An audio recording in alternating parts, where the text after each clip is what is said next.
Olá, boa noite. Como vai? Vai bem? Está no ar pela TV Pantanal, canal 22, emissora do Grupo Gazeta de Comunicação, programa Opinião.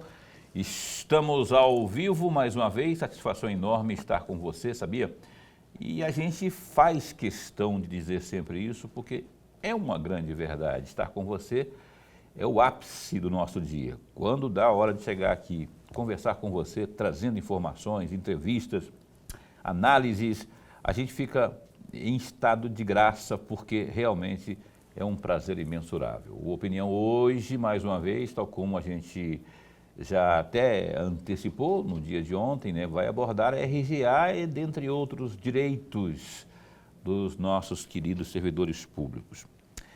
Está a postos com a gente aqui para a gente conversar a miúde sobre tudo isso, presidente da Federação Sindical dos Servidores Públicos de Mato Grosso, nossa querida Carmen Machado. Está anotadinha aqui. Carmen Machado está aqui, ela veio, está esbaforida, chegou correndo lá da Assembleia, onde hoje ferveu, não é, por conta dessas deliberações em torno da RGA e também direitos aí dos servidores do Estado de Mato Grosso. Fiquem atentos porque a opinião está começando. Não antes sem cumprimentar meu caríssimo, indispensável amigo, que além de tudo ainda é da Academia Mato Grossense de Letras, com mais de 20 livros na verdade escritos já, não é? Desses 20 aí, 10 romances. Diz que tem um 21º chegando aí, mas eu não sei se ele já lançou e não trouxe, escondeu para não trazer um para mim aqui, que eu sempre peço, né? Mas o fato é que ele estaria escrevendo o 21º. Sendo, não sei se é romance, porque desses 10 aí, desses 20, 10 são romances, né, que ele escreveu. Agora tem um outro aí, que ele está meio que na surdina, ele não gosta de falar. Para eu saber, eu tenho que ficar pesquisando aí toda hora, olhando para saber se o Lorenberg Alves, boa noite, como vai? Vai bem? Muito bem, Paulo, muito bem. Boa noite, Paulo Coelho, e um grande abraço. Mas um grande abraço mesmo a todos os nossos telespectadores, a razão maior do nosso programa. Respondendo a sua pergunta, eu tenho 5 trabalhos prontinhos. É só mandar para a editora e publicá-la. Mas você não vai mandar tudo de uma vez, né, Leonardo? Não, eu pretendo mandar 2 trabalhos de uma vez. Eita! Por que isso? Porque são 2 romances prontinhos, um livro de poema e 2 sobre política. Os 2 sobre política eu quero mandar os 2 juntos, porque eu quero publicar os 2 juntos, porque eles são quase irmãos. Um comunica com o outro. Um comunica com o outro, é o mesmo estilo, Paulo, daquele 1967. Aham. Mesmo estilo. Então eu pretendo, até o mês de março, mandar para a editora esses 2 trabalhos. De política? De política. E os outros virão depois. aos poucos. Tá vendo, rapaz? Tem 5 de uma vez. Brincadeira não. Meu caríssimo, querido professor Lorenberg, ocupante da cadeira número 10? Não? 7. 7. 7 não, 6. Ei, Lorenberg. Cadeira... 7 é o meu amigo Saíto. Saíto, juiz de direito, Saíto Gonçalo. E então, é isso. Vamos conversar sobre a RGA aqui, nossa querida, a gente vê ela sempre, eu a vejo sempre nos debates aí à frente dessa causa em defesa dos nossos servidores públicos, até porque a nossa federação, ela é bastante exigente, é uma federação sindical.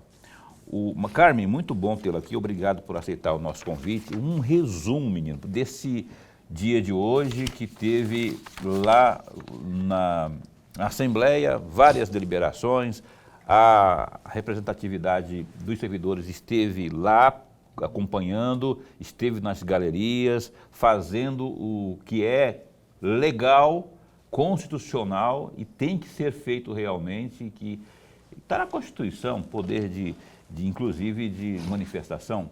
Como é que foi hoje? Faça um resumo para a gente, por gentileza, nesse começo, e dizendo assim, houve ou não houve avanços para os servidores no dia de hoje, nessa leva de negociações na Assembleia? Boa noite. Boa noite. Primeiro, eu gostaria de agradecer imensamente, me sinto uma privilegiada, estou muito honrada com esse convite. Professor Lonenberg, um ícone no processo de educação, de análise política, o jornalista Paulo, que é incontestável nas suas análises e na sua liberdade, inclusive, de falar a verdade, os fatos e comunicar com toda a sociedade mato-grossense. Eu diria que hoje foi um dia extremamente cansativo. Jamais diria que foi um dia em vão. Muito pelo contrário, nós temos observado toda essa movimentação dos processos sindicais, né? A gente viu que foi reacesa uma chama que estava meio que apagada. Por quê? Porque os servidores públicos desse Estado estão tão vilipendiados nos seus direitos, estão tão entristecidos, massacrados financeiramente, que estavam passando por um momento de uma certa hibernação, eu diria, né? Uma letargia. Mas isso, felizmente, está comprovadamente finalizado. Finalizado que eu digo porque nós tivemos oportunidade já desde antes, mas sobretudo no dia 14, onde nós tivemos uma sessão frustrada, um absurdo, um completo e total desrespeito, não só com a classe de trabalhadores desse Estado, mas sobretudo com os próprios membros da Assembleia Legislativa, os nossos deputados, que interromperam suas férias, foi previamente comunicado pela Assembleia, pela imprensa, pelo movimento sindical, de que haveria essa sessão extraordinária especificamente para a votação do RGA. Pois bem, isso foi frustrante do ponto de vista de resolutividade. Entretanto, foi extremamente rico, porque nós lotamos a galeria, professor Lonenberg, Paulo, foi uma questão inédita, e isso com certeza fez a diferença no sentido de pressionar, sim, o governo a se posicionar à base do governo. É preciso que, nesse momento, eu faça, e a gente tem que ser grato a tudo nessa vida, mesmo as pequenas coisas. Então, eu sou muito grata à Assembleia Legislativa, ao presidente Max, a todos os deputados. Inclusive, pode até parecer meio que contraditório, mas eu queria, inclusive, agradecer os deputados da base governista, porque eles protagonizaram, sim, foram protagonistas de um processo de buscar uma resolutividade nessa tão envelhecida e tão desnecessária queda de braço, pauta do RGA envelhecida nesse Estado. Então, conseguimos, em 8 anos, nós nunca tivemos nenhum avanço, mesmo com intervenção da Assembleia Legislativa. Veja só se isso não significa um descaso e uma desvalorização. Mas me parece que depois de muito esforço e de muito trabalho, o governador do Estado se sensibilizou com a causa e enviou, além dos 4,26, depois de muita pressão, 1,14. Totalizando então, 5,40. 5,40, exatamente. 5,40. Exatamente, 5,40. Aí vocês podem me perguntar, isso é satisfatório? Não, a gente não pode. Óbvio que não, Isso que eu ia perguntar. óbvio que não. Muito longe, inclusive, das nossas expectativas, Paulo. Uhum. Mas nós tivemos uma alternativa que foi proposto por todos os deputados, em especial a deputada Janaína Riva, ao deputado Lúdio, que propuseram um projeto de emenda constitucional, uma PEC, que essa PEC reconheceria todo o nosso passivo e já com uma proposta de quitação de forma parcelada. Isso, para nós, em primeiro momento, é uma necessidade, que é o reconhecimento desse passivo. E eu sempre tenho dito, quem deve tem que reconhecer e tem que pagar. Seja ele de forma parcelada, esse pagamento, ou até a gente queria, sabe, Paulo, vendo um relatório e eu pedi ao Diese uma atualização, nós temos total condição, total, é inequívoco, porque matemática é uma ciência exata. Então, nós temos números que era possível, inclusive, pagar integralmente aquilo que nos é devido, de forma integral, sem nenhum comprometimento, nem com limite prudencial, nem com limite de alerta. Só para eu entender, para que eu e o nosso telespectador aqui, assim como eu, tenha ainda algum tipo de dúvida, para que a gente possa compreender o todo da história. Para vocês, o ideal seriam quantos? Para nós, o ideal seria 19,52%, claro, com o INPC que foi de 4,26%. Esses 19,52% é o que eu estou dizendo para todos que nos acompanham, para vocês em especial, é matemática.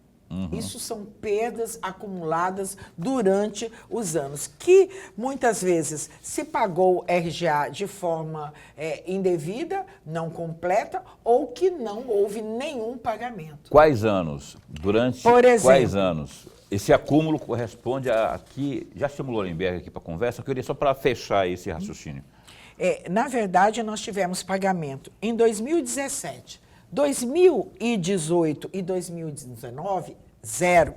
2020 nós tivemos pagamento, 2021 nós não tivemos pagamento e 2022 nós tivemos pagamento. Então, vejam, 2018, 2019, 2021 foi concedido reajuste zero. 23, 24 e 25 houve um reajuste somente no período pensando, levando em consideração o IPCA.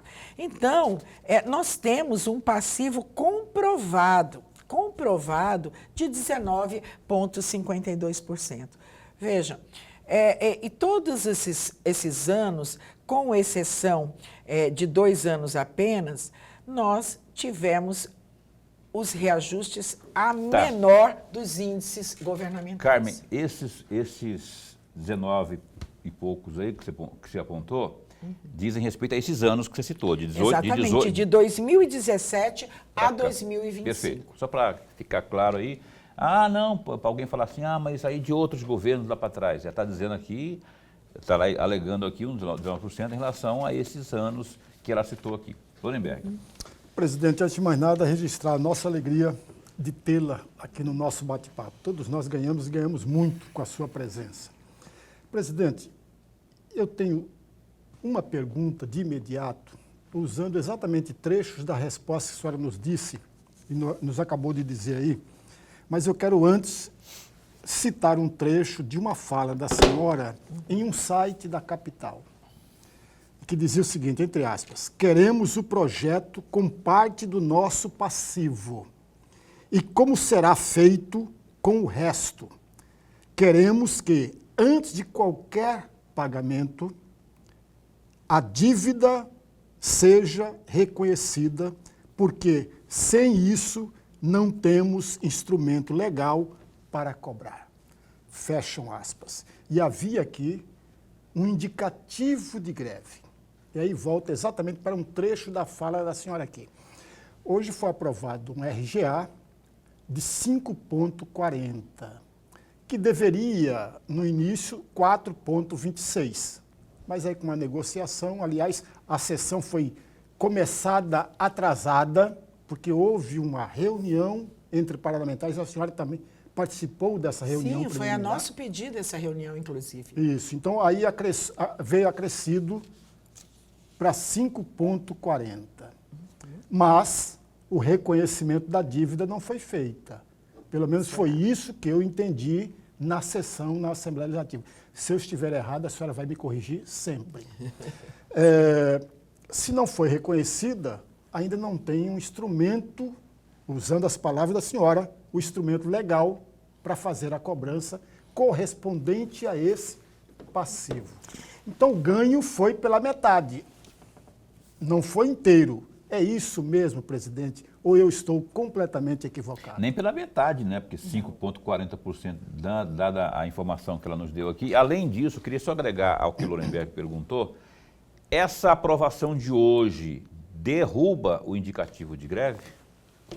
Bom, vamos responder por parte. Não, o que o senhor, professor, está colocando realmente procede. Essa é uma fala nossa e uma fala, inclusive, que foi retomada hoje, antes de uma primeira reunião que nós tivemos antes da votação, no Colégio de Líderes, com o presidente, deputados, tanto da oposição quanto da base.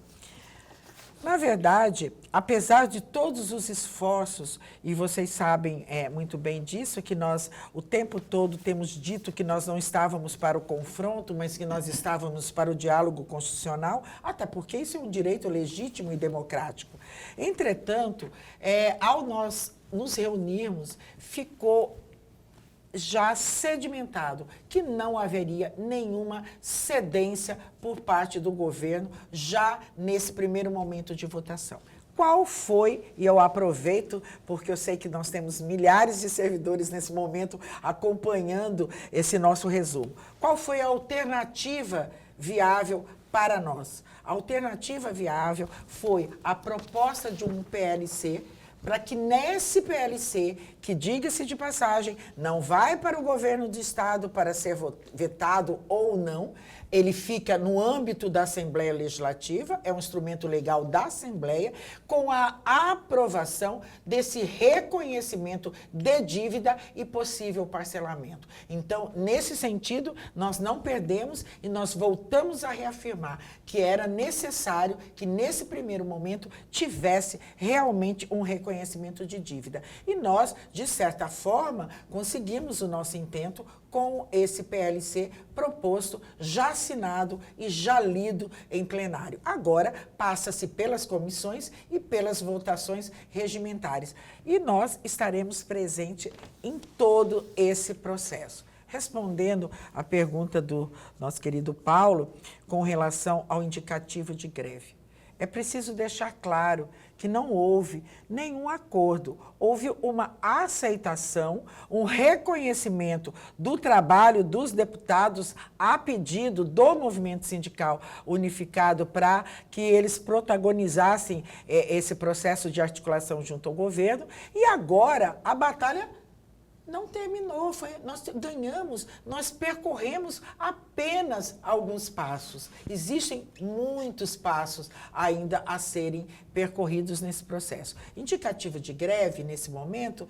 Não, até porque eu vou dizer para vocês, o governo, de forma assim,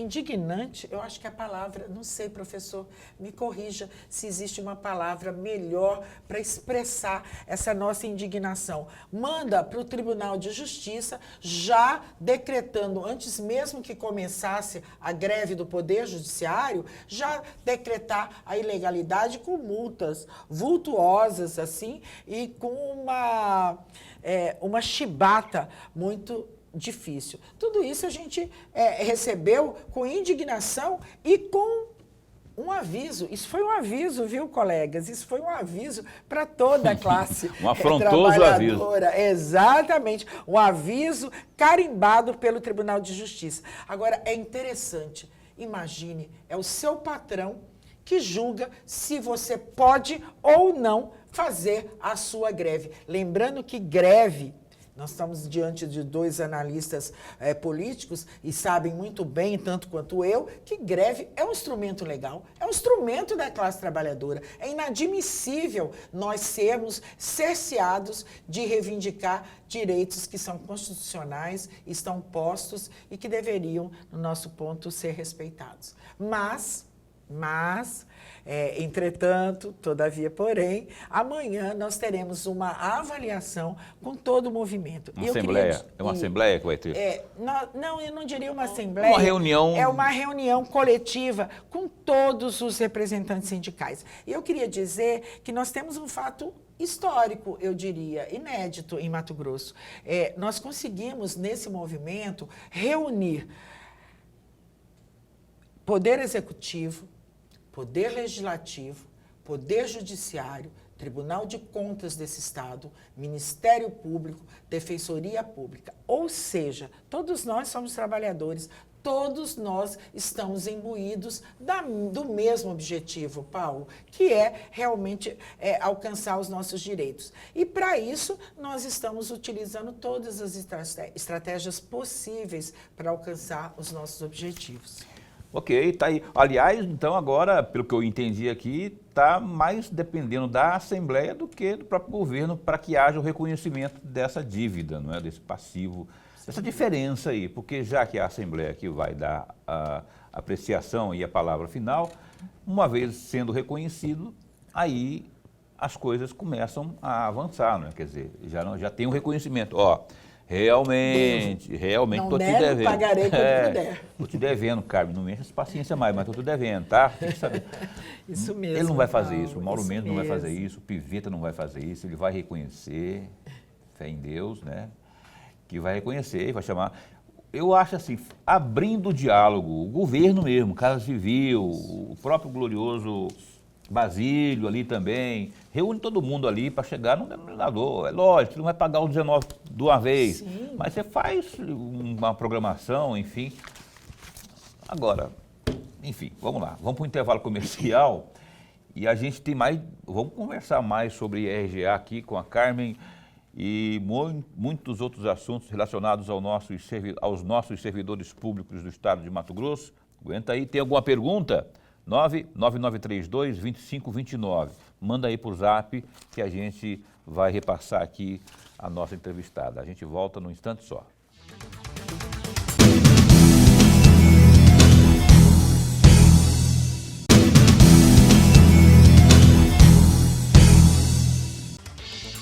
Pois bem, cá estamos de volta no seu canal 22, TV Pantanal, com o programa Opinião ao vivo. Nós estamos conversando sobre servidores públicos e seus direitos adquiridos, seus direitos legais, tais como a revisão geral anual. A Carmen Machado está aqui em nome da Federação Sindical dos Servidores Públicos de Mato Grosso. Antes de seguirmos com o nosso bate-papo, convido você a dar um pulinho comigo ali no GD, que é o www.gazetadigital.com.br.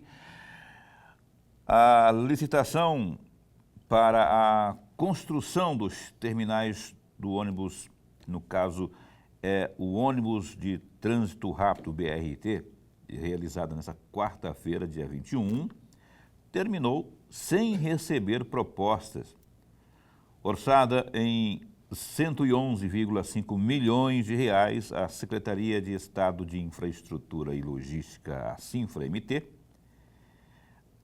a considerou deserta e avalia as alternativas para, então, a continuidade do processo. Segundo a Secretaria, o edital previa a contratação integrada de uma empresa para a implantação dos terminais do BRT em Várzea Grande e também nos bairros CPA e também lá no Porto, aqui em Cuiabá. O ganhador desse certame também seria o responsável para a obra do Centro de Controle Operacional. O terminal de Várzea Grande está previsto para ser construído em área próxima ao aeroporto Marechal Rondon, em continuidade aí à Avenida João Ponce de Arruda. O terminal terá 9.700 quilômetros quadrados, 9.700 quilômetros quadrados de construção com espaço aí para embarque de passageiros e também para a recarga dos veículos elétricos. O terminal do CPA, por sua vez, será construído em uma área em frente ao Comando Geral da Polícia Militar na Avenida Rubens de Mendonça. Já o terminal do Porto será localizado na Avenida 15 de Novembro, próximo ao supermercado Atacadão. Junto a este terminal será instalado o CCO do BRT, lugar onde vai funcionar ali, por exemplo, todo o comando de operação do sistema de transporte. Tem mais detalhes dessa notícia aí no GD, que é o Gazeta Digital. A gente está acompanhando passo a passo, né? Mas infelizmente não foi dessa vez que apareceu interessado lá não, Lorenberg. A gente teme que isso venha a ser uma constante, né? Que ninguém se interesse e isso acabe atrasando mais ainda. Atrasando mais ainda, a população frustrada, porque não é de hoje que está esperando tudo isso, ó. Há muito tempo, amigos, mas há muito tempo, para ser mais preciso ainda, desde 2009, quando Cuiabá passou a ser uma das sedes da Copa do Mundo para 2014, ou seja, tem um tempão. A questão, são duas coisas que me parecem muito importantes aí. Ao longo desse tempo todo, erraram governadores, porque já foram 2 governadores que passaram aqui, sem falar do Sival Barbosa, o terceiro, Sival Barbosa, Pedro Táxi e o governador Mauro Mendes, erraram as câmaras municipais de Várzea Grande e Cuiabá, juntamente com os prefeitos da época, erraram também, e a Assembleia Legislativa. Todos erraram. Erraram porque não fizeram a cobrança devida e não acompanharam todo o processo. Esse é o problema. O resultado é esse que nós estamos vendo. Frustração, descontentamento e insatisfação do conjunto da população. E na Assembleia Legislativa foram muitos deputados estaduais que passaram ao longo desses anos todos lá, né? Todos tiveram o seu papel e o seu poder de questionar, de fiscalizar, de repudiar, ou de orientar, ou de sugerir. Uns sugeriram, mas para um lado que não foi exatamente aquele mais recomendável, e depois a gente viu que não foi mesmo. Outros fizeram apologia, outros também quiseram dar nome, como sendo pai do VLT. Você lembra dessa história toda lá atrás, então? Outros até integraram a tal comissão de fiscalização das obras do VLT, né? Uns viraram prefeitos, enfim. Bora que vamos. Ó, vamos torcer para que haja aí um desfecho. Nós não estamos aguentando mais essa novela aí, rapaz. Tem que ser logo, resolver essa situação aí, para que tenhamos aí o fim dessa novela mexicana, ou paraguaia, não sei, que está nos dando dor de cabeça aí. Virou até folclore já, né? O Opinião de hoje está com a Carmen Machado aqui, nossa querida presidente da Federação Sindical dos Servidores Públicos do Estado de Mato Grosso, querida e guerreira, né? Porque as pautas não são poucas e tem que lutar, tem que buscar aí o cumprimento daquilo que é legal. Bom, eu gostaria que você dissesse aqui, Carmen, ainda sobre a questão da RGA, para que possamos entender o seguinte. Teve uma fase, e se é referente a essa fase que houve o grande acúmulo aí dessas reivindicações que vocês fazem. A fase da época da Covid-19. Eu ouvi um argumento aí que dentro dessas reivindicações tem essa situação centralizada, não é? Que ali foi deixado de pagar, não houve realmente o cumprimento daquilo que já era direito dos servidores. Mas, Paulo, me perdoe, só uma observação.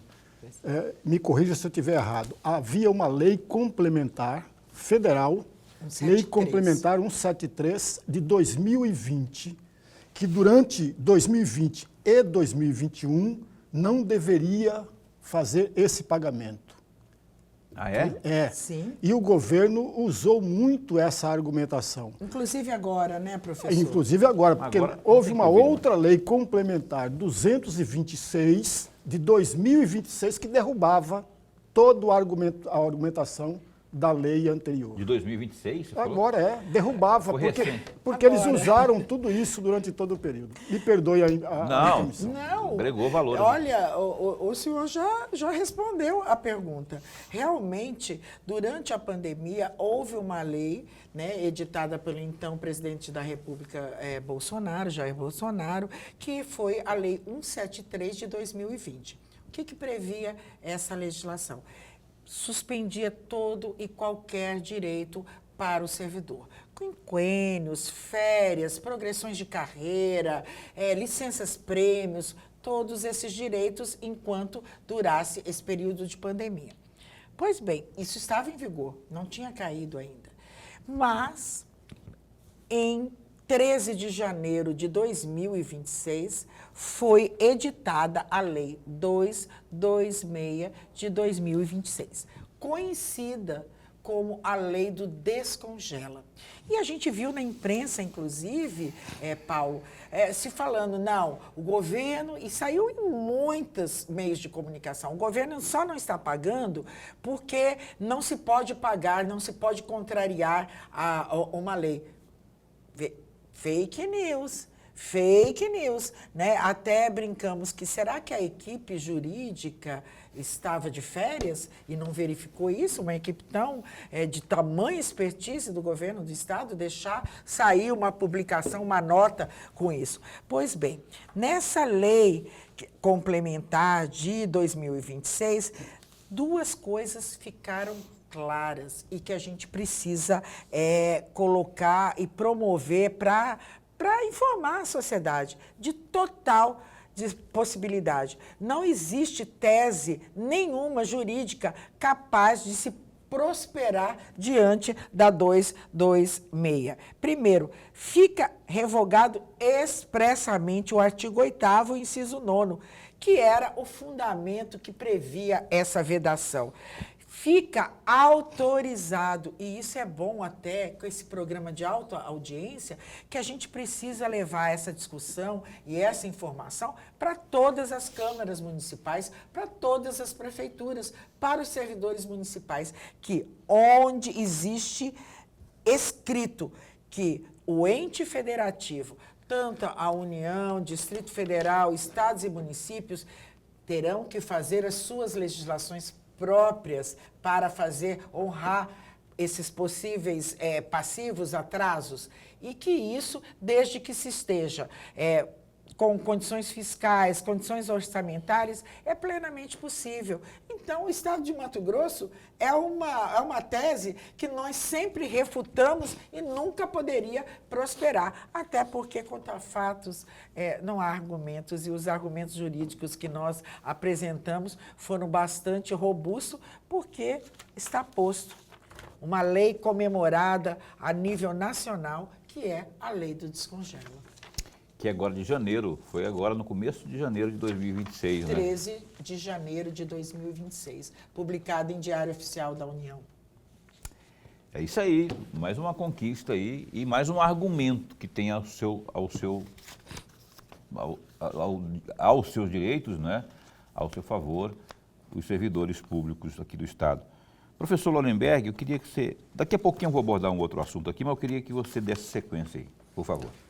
Presidente, agora é uma reflexão. Sim, pois não. Eu sei que a senhora tem origem lá no Sindicato da Saúde, foi presidente do Sindicato da Saúde. Sim. E dia 23 de janeiro de 2024, vem para a presidência da federação. Aí, quando a senhora tomou posse e a nova diretoria tomou posse, ficou sacramentado naquele dia um compromisso da nova diretoria para defender todos os direitos dos servidores do Estado. E aí vem meu pedido de reflexão, é um pedido mesmo de reflexão. Ora, se sacramenta, se tem um compromisso da nova diretoria para defender todos os direitos dos servidores, incluído aí a RGA, significa que a diretoria anterior pisou na bola? Significa que é uma pergunta, não é uma afirmação. Que a diretoria anterior deixou a desejar no que tange a defender todos esses direitos, presidente? É uma pergunta bastante difícil, viu, professor? Isso não é uma pergunta fácil, hein? Não, eu diria para o senhor e para todos aqueles que nos assistem que nós passamos por vários momentos e o senhor é prova disso, né? O movimento sindical veio, ao longo dos anos, sendo demonizado por todos os governos num processo de desmoralização. E ocorreu, o que ocorreu? As coisas foram, os sindicatos, os conselhos, as associações foram sendo esvaziadas por essa política de desmoralização do movimento sindical. E a FESP cumpriu o seu papel com maestria nas gestões passadas. Em especial, quero fazer um agradecimento público ao nosso presidente de honra, Benedito Dalto, que cumpriu uma missão, que fez todo o possível. Inclusive, quero chamar a atenção, muitas vezes sozinho. A luta sindical, ela é muito coletiva, mas em determinados momentos a gente se sente realmente só. E quando nós assumimos com essa proposta, sim. E a proposta, e o senhor, essa reflexão eu faço quase que diariamente, e qual é? Nós precisamos, professor Lorenberg, ressignificar o papel do sindicato no contexto atual, social, econômico e cultural. Não se pode mais agir como se agia nos grandes movimentos da década de 70, na década de 80, da redemocratização do país. Nós estamos num outro contexto. Nós estamos num contexto de novos postos de trabalho, com a tecnologia, com a inteligência artificial, inclusive ocupando novos postos aí, e nós precisamos estar à frente desse novo contexto e desse novo desafio. E, nesse sentido, nós temos um Estado continental. E quando eu digo que nós tínhamos que fazer a defesa incondicional de todos, significa todos. Como o nosso Estado é continental, eu vejo um desamparo em todo esse processo dos pequenos sindicatos do interior do estado de Mato Grosso, do norte do estado, do sul do estado, que precisam de uma ajuda da federação no sentido de se remodelar e acompanhar esse novo contexto, quer seja de forma administrativa, quer seja numa política de comunicação que vocês estão fazendo aqui. Nós precisamos ter uma política de comunicação que volte para as bases. Nós precisamos, nesse momento, de apoio jurídico para inúmeros sindicatos que, literalmente, ao longo dos anos, foram sendo desmobilizados, e a gente sabe que uma crise financeira que assola o país e que atingiu, de fato, com a vedação no governo Temer, com a vedação do imposto sindical, que fazia frente realmente a muitas questões. Então, no mesmo sentido que no passado, o movimento sindical se movia, se atuava de uma forma, hoje já não é mais possível. Não é, e a gente entende isso. E por isso que nós propomos fazer uma defesa incondicional. E é bom que se diga que a defesa não é apenas para os servidores do Poder Executivo, mas de todos os poderes, como está sendo feito agora, nesse momento tão importante, tão significativo do movimento sindical unificado no estado de Mato Grosso. Ok. Respondeu, professor Lorenberg? Sim, sim. Respondeu a pergunta do nosso querido Lorenberg. A gente vai para um breve intervalo comercial, coisa bem rapidinha mesmo, viu? A gente retoma já esse bate-papo informativo aqui sobre as causas sindicais, essas demandas que o sindicato, que a federação vem abraçando, que os nossos sindicatos, os nossos servidores também têm total interesse. Opinião dá um tempinho só e volta já já.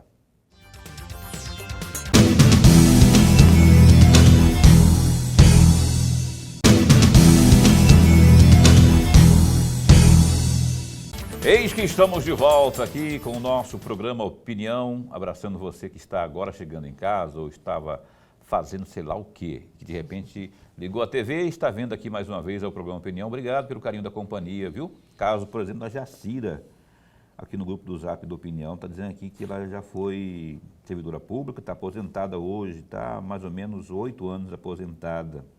Está dizendo que essa briga pelos direitos dos servidores sempre foi árdua aqui no Estado, aqui, que difícil ter um governo, segundo ela, que seja tão sensível assim às causas.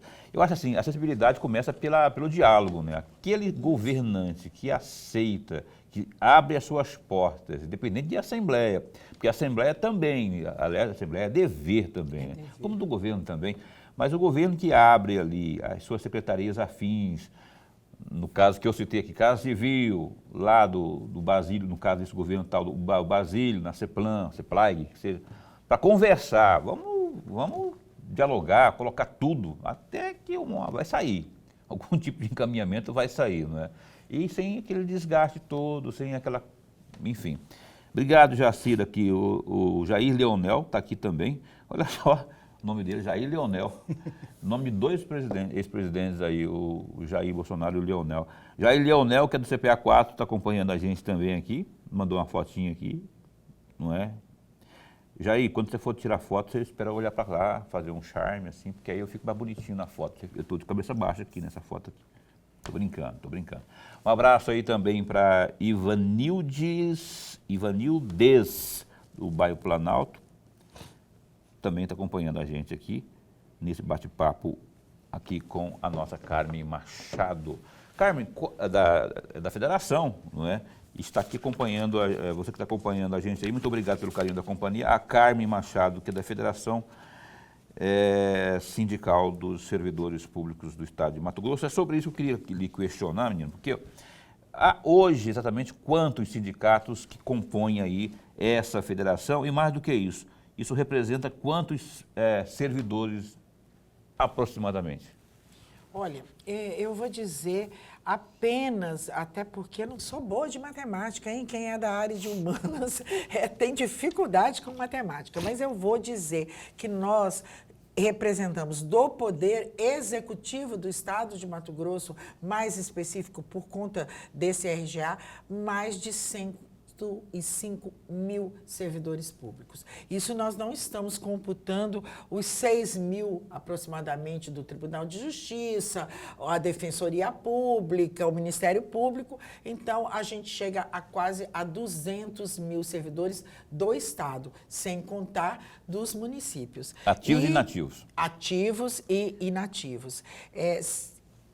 Quando você diz quantos nós estamos agora atualmente? Atualmente, a federação, ela representa, por ser uma entidade de segundo grau, que pode, inclusive, litigar nos tribunais superiores, nós temos mais de 30 sindicatos e associações, tanto de nível estadual quanto de nível municipal.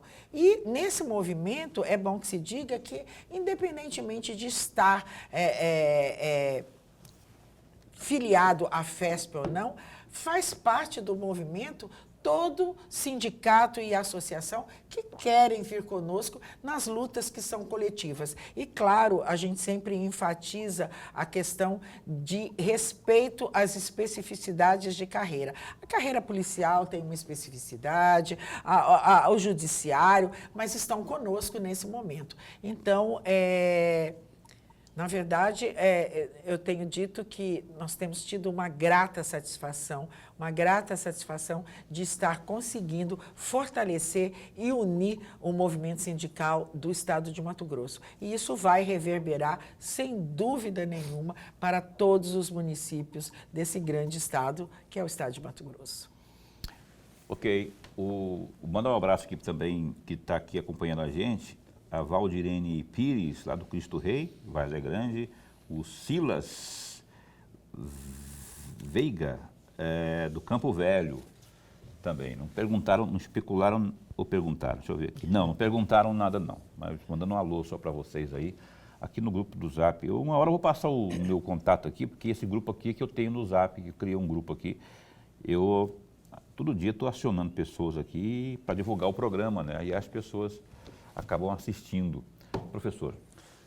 Presidente, eu vou aproveitar. Antes, logo no começo, o Paulo leu uma fala de uma nossa telespectadora, que é uma funcionária aposentada. E ela disse duas frases que me parecem importantes. Ela disse, olha, a questão passa por todos os governos e nenhum desses governos se mostra sensível à causa do trabalhador. Não foi com essas palavras, mas nesse sentido que ela falou. E eu aproveito exatamente a fala da nossa telespectadora, presidente, para pedir à senhora uma outra avaliação.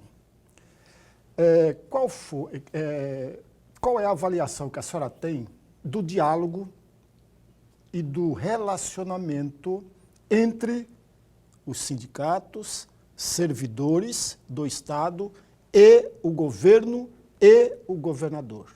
A gente não pode deixar de diferenciar isso. Governador é um, governo é outro.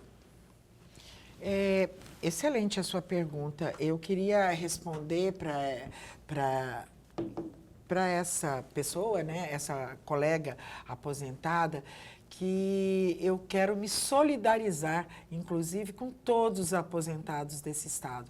Vocês sabem muito bem que uma questão que era para ser temporária, virou permanente no estado de Mato Grosso e em alguns estados do Brasil, que é a taxação de 14% para o aposentado e pensionista.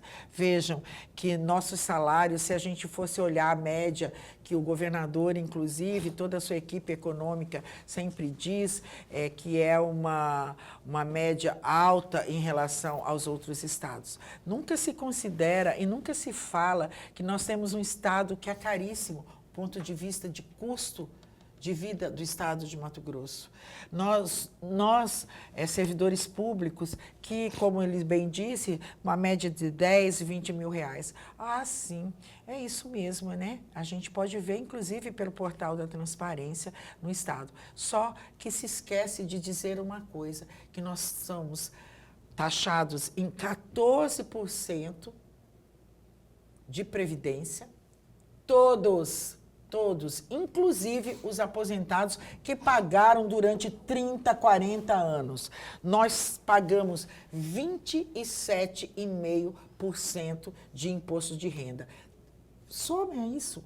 É matemática, vamos somar, sem contar os outros descontos. E aí eu diria que nossos salários estão muito abaixo do que o mínimo existencial previsto, inclusive, na nossa Constituição. Com relação ao diálogo, nós achamos que o senhor fez uma pergunta muito pertinente, professor Lorenberg, quando faz essa triangulação em relação ao diálogo. O diálogo, ele tem que surgir da base para o sindicato, do sindicato para os entes governamentais, para chegar também no governador. O que a gente precisa é diálogo. O diálogo é o melhor e maior instrumento que nós temos para dirimir qualquer que seja a demanda, o conflito, para não se chegar aonde nós estamos hoje. Para se ter uma ideia, nós não temos dificuldades para o diálogo. Não, nós não temos, até porque o movimento sindical atual está muito bem preparado, inclusive academicamente, para sentar numa mesa e negociar tecnicamente, mas nós não tivemos sucesso. E eu não sei dizer o motivo. Sinceramente, já me fiz essa pergunta milhares de vezes. Por que essa dificuldade de nos ouvir? Porque a escuta qualificada só tem um propósito, o sucesso e atingir os objetivos, tanto do Estado quanto dos servidores. Mas isso nunca foi possível, Paulo. Nós fizemos inúmeras incidências de pedido mesmo, quase que implorando para que o governo nos ouvisse. E, infelizmente, eu ouvi uma frase que me deixou extremamente entristecida, não só como sindicalista, como representante sindical, mas, sobretudo, como cidadã mato-grossense, cidadã brasileira. Eu ouvi do governador, eu não posso atender o movimento sindical, porque senão eu não trabalho. Eu preciso trabalhar para todos. Eu preciso trabalhar para o povo mato-grossense. Nós, servidores públicos, somos povo, sim. Nós somos povo, merecemos ser ouvidos, merecemos ser valorizados. E aí, fico fazendo uma comparação. Vejo na mídia o governador do estado, seus secretários, recebendo influencer, recebendo cantores sertanejos, recebendo culinaristas, chefe de cozinha, recebendo personalidades do agro, artistas, atores, atrizes. Nós somos contra isso? Não, nós não somos contra. Eu acho que tem que receber mesmo. Mas não tem que receber só eles, tem que receber a gente também. Por que nós não somos recebidos? É que a senhora não canta aquela música do Alok lá. Exatamente. Eu acho, olha, eu não tenho voz para isso, mas eu tenho outros dotes, né? Eu sei recitar poesias, talvez, né? A poesia dos servidores. Exatamente. Da RGA, essa poesia. RGA já, quem deve tem que pagar, tá já. Vendo? Olha, já é um trocadilho que pode ser RGA. utilizado nas nossas conversas. Eu vi uma musiquinha, não vou cantar aqui, né? Como é que fala naquele caminhão de som lá, né? EA, pague a nossa RGA, coisa assim, né? Nós temos algumas músicas bastante interessantes que demonstram esse nosso direito que está represado pelo governo. Isso é um chiclete, isso gruda no cérebro, né? Eu lembro que eu era repórter, e olha, faz tempo, hein? Lá do SBT ainda, eu fui fazer cobertura de uma manifestação lá na Assembleia, e tinha esse carro de som lá, e essa musiquinha estava lá, eu não lembro, o governo não era esse, era o Pedro Táxi. E aí, que também não era muito... Enfim, o fato é que existe a situação aí. Carmen, honestamente falando, o Lorenberg falou uma data aqui que você tomou posse, quando foi mesmo? 23 de janeiro de 2024. Isso já era a reeleição? Já não? Não, é eleição, não é reeleição. Quanto tempo que você já está no cargo aí na federação mesmo, no comando? Vai fazer 2 anos agora, né? Fez 2 anos que eu estou... Pode reeleger lá, não? Sim, pode ter. Mas tem uma lei agora que foi aprovada que está querendo, não está gostando mais dessa... Hoje, na Assembleia Legislativa, eu sei disso porque no bastidor aqui a gente levantou essa informação, né? Foi aprovado um projeto lá, uma espécie de ingerência do poder, no caso executivo, no processo interno dos sindicatos, para que não haja aquele comando eterno, segundo, né, que a gente interpretou na opinião do governo, não é, que foi aprovado. Que projeto é esse aí e o que vocês entendem dessa aprovação? Eu vou ser mais clara. Talvez, e hoje foi um dia tão atípico, um dia que nós tivemos muito pouco tempo, porque estávamos todos muito envolvidos com a questão da votação, com a questão de um substitutivo que pudesse nos dar um aumento melhor nesses percentuais. E, estranhamente, e para nos indignar, foi aprovado um projeto de lei complementar cujo autor é o Poder Executivo, né?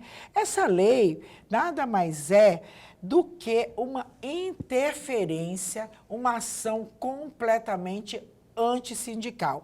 Foi assinada hoje, aprovada, pelo governador do estado de Mato Grosso, pelo desembargador José Zulquim, pelo Dr. Rodrigo Fonseca, procurador-geral, e pelo conselheiro Sérgio Ricardo de Almeida.